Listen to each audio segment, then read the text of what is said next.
Притворот на Душко Лазаров ќе биде оценуван од судот во Страсбур. Неговата жалба ја минала првата фаза на одобрување во Европскиот суд за човекови права, пошто сега останува да се чека одлуката за притворот кој предизвика бура реакции во јавноста.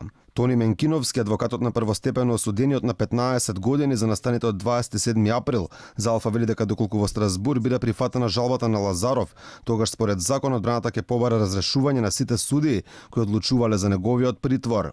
Се работи за повреда каде се инфицирани сите судски инстанции. Се работи за повреда на основниот суд, апелациониот и Врховниот суд. Почетокот на оваа постапка значи и носење скоро и на одлука. Инаку Врховниот суд повеќе од 5 месеци не одговараше на жалбата за притворот на Душко Лазаров, кој доби драконска пресуда за собраниските настани. Неговата ќерка Марија Лазарова пред камерата на Алфа кажа дека тој е осуден без никакви докази, бидејќи не сторил нешто што не му било обврска.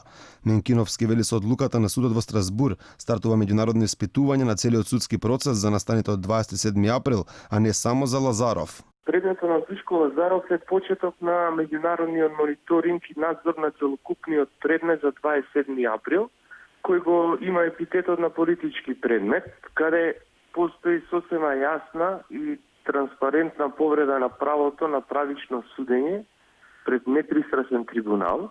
Од семејството на Душко Лазаров за Алфа велат дека доколку биде прифатена жалбата, тие ќе со кривични пријави против судиите кои одлучуваа за притворот на Лазаров.